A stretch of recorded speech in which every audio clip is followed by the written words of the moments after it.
it was news to me, and actually, Chris, that was a term that might be derogatory.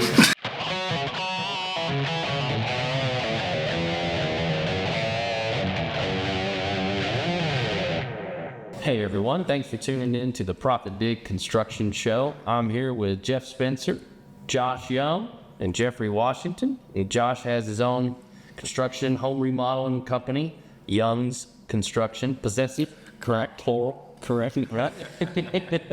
And Jeffrey Washington with NK2 Solutions. Home Solutions, sorry. Yes, sir.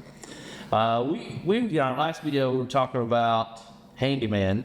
And, you know, it was news to me, and actually, Chris, that was a term that might be derogatory, not for the person who does the work, but other people feel they might be superior to handyman based on the term.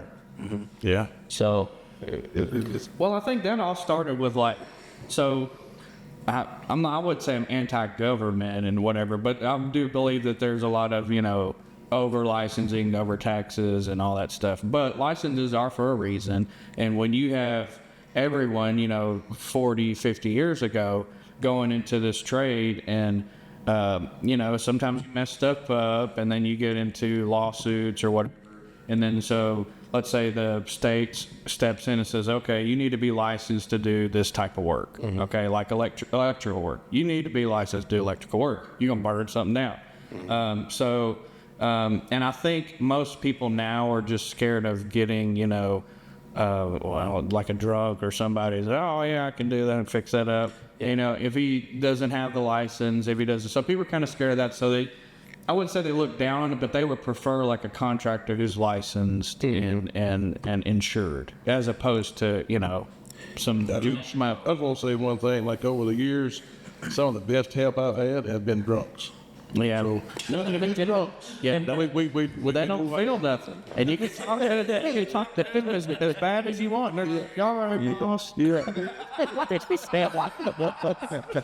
So, yeah, I can agree with that. Yeah, they just look at the 330. Yeah. That's it. Yeah. now, is it possible to be insured but not licensed? Mm-hmm. Yes. And what's the difference between insured and bonded? So, from what I've gathered, bonding comes when you have, or in my case, a state license. So I went and had to provide bonding, my business license, and take that to the state to receive a home improvement license. Now, if you're not bonded and you have insurance, they still they'll kick your application back because you have to be bonded and insured. And I think what's the difference there between bonded and insured? So insured helps me. That's the company owner. Bonded helps the customer. The customer. So like you don't show up or you mess something up, bonded helps the customer. So I'm gonna put it in layman's terms so it'll be easy for everybody to understand.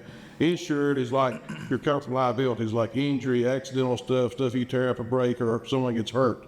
Bonding is covering your monetary value. Like the insurance company is saying, like if he goes in and does this job and he can't complete it for some reason, we're going to cover the cost of that to get it finished regardless. So it's a financial security. Financial security. So you got an accidental injury, security and insurance, then you've got a financial security and bonding. And a lot of people don't know that. So when the customer is actually saying, well, I want somebody licensed and insured, well, insurance basically helps me. You want somebody who's licensed, insured, and bonded. And that's my next step is to get bonded because, it just makes the customer feel like he's either getting his money's worth or maybe I'm a little bit more trustworthy. So if I get a contract signed, I'm going to be here and I don't show up, well, or if I do half the job and then I leave, well, the bonded takes in and it helps the customer, actually helps the customer. And it is a security in a sense because the customer that deals with issues like this on a regular basis, that has stuff done, or a contractor you may be working for, when someone's bonded, it's not an easy task to get bonded. You've got to prove that you're financially stable enough to get a bond for the X amount of dollars. Mm-hmm. And so, a bonding with someone you're working for, if they know you're bonded, that gives them security. Like, hey, this guy's legit. He's good for this. He's gone through the ring to get to this To get to this point. Okay. So maybe to go back to our previous conversation about handyman, we mentioned a different term. Yes. Property maintenance. What, supervisor, person, property maintenance person, Personnel. That sounds more personnel. Okay. more legit. Yeah, that's a lot. Yeah. So, like, Yeah. Are you the handyman? No, property maintenance. there you go. See, those are that sound opera. Doesn't that more, professional? It does actually. I'm a handyman, sir. I'm already made that. That sounds more professional. Yeah, picky in there. Yeah, so I have several duplexes that when the tenant moves out or whatever, I'll go in and let's say the carpet's all smashed up, I'll replace the flooring.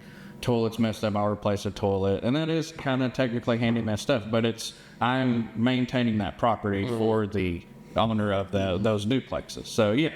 So, but then I think I have like 8 duplexes that I just, he'll just call me up. All right, somebody do that. Yeah, or I have a piece in my pipes or something. Yeah. And I'll just go fix it real quick. Yeah, did those people that are renting those units, the duplexes, they typically paying like a service contract with their owner, and then you get some of that, or you don't? No. So the owner just pays me what I say this job is worth. So he knows it's good to have somebody on hand. Oh yeah. Hey, by the way, I own property, and that sounds pretty useful. Yeah, it's very useful. Sir, I'll give you my card later. Yes, sir. Find out a service contract. There you go. So I'm kind of late to the game. So, Jeffrey, Yes. are you doing along the same line and Eric as Josh? Or? Somewhat. Yes, I do. No. So I like to take on bigger projects. So I usually so in the first video we were talking about how my business was structured. My first year I did it all by myself. It wasn't for me. Last year I had employees, and I kind of just wanted to accrue some data to see how it worked. Yeah. And this year I'm using nothing but subcontractors. Okay. So I do a lot of porches, large decks. We have some additions coming up. So just run the gambit, in construction. I'm actually looking at collaborating with another contractor on doing a remodel for a church. Okay. So I'm trying to get as much experience right now before I go back and retake my general test to be ready for that, so I can have a decent monetary limit so I can take on some big projects. Yeah. Okay. And by the way, his first phase where he just did everything himself, that's where I still am. That's what I said. Yeah. Well, we talked about that when you were on, and like you prefer that. I wouldn't say I'm a lone wolf, but I can, I have my hand on everything. So I have quality control. I don't have to worry about an employee messing something up or paying workman's comp or, all that stuff. So I'll just do it on myself. And I don't have to worry about paying taxes, 1099s, or whatever, W-2s for employees. I don't have to do any of that. I just pay. And that's the upside. Yeah. Courtship. Like even in the past, like Jerry, we early on we talked about stuff when we done our book. We talked about like contractors and general, like some of them are out there and they're not growing. And it's like some of them want to grow, and some of them don't want to grow. Some of them are content where they're at, and so that's where you kind of have to base your projection, for the future. Like if you're happy where you're at, and that's the monetary limit, the workload you want to stay at, then that's where you need to be. But like if you're wanting to grow and you continue to try to grow, which you never can, and that's where you got to look at like your bidding process. Am I putting enough money in these jobs? You got to figure out what it's costing you to do these jobs. So that's stuff we talked about in the past. It's like you got 2 different types of contractors: those that want to grow and those that are comfortable where they're at. You know, you got a good established business. You know, you're making money, you're surviving, you're living, you're content where you're at. And it's almost simpler, more simple. Yeah. So, I lost my train of thought. This happens often. The older I get. But you were saying, that it's simpler because Yes. you. One thing that he was explaining to me earlier on the ride over here was he's like, I know when I get a deck, I know if it's a certain size, I can go in, I can knock it out. I made a decent chunk of money for only a couple of days' work. And if he has a whole bunch of those lined up, you know, he's going to make a decent living. Yeah. You know, you don't have to be super ambitious and go out and try to have this, you know, huge business. But for me, it's the quality of running the business. Like I want to learn every aspect so that I can branch out. Because once I branch out, I'm not just affecting myself. I'm then hiring people in the community. I'm then able to maybe donate something to a church that needs some construction work or, you know, be able to help out. So for me, it's like more building a legacy. It gives more agency. Just gives me more leeway to be able to do more things. No. So And it helps with, you know, like for me, I know a lot of people, and I've lived here all my life. I have a lot of friends, a lot of, you know, just people that I know that need stuff. And I haven't had to necessarily, you know, branch out and get bigger because I'm doing fine. So if you went to a new place, If I started in a new state or county, then yeah, I would like be doing everything. aggressive. Yes, absolutely. But even my advertising, I don't aggressively really advertise, and I'm still probably right now, I'm probably 5 months out. So if I get a new customer tomorrow, I'm gonna tell them. I would tell them that I'm 5 months out. Are you okay with that? Yeah. Some people are, some people aren't, and that's, you know. Okay. Yeah. And of course I prioritize like, well, it happened to be my grandmother, but even if it wasn't, her one of her pipes was leaking in an exterior wall, and it just went everywhere. And so I actually pulled off the job I was in and told the owner that on the job that I currently was on, it's like, hey, we got an emergency, it's a big water leak, I need to fix it, like right now.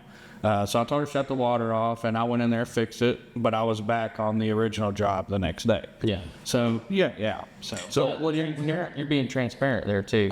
absolutely. Yeah. Well, you want to be transparent. You don't want them to think, well, what's he doing?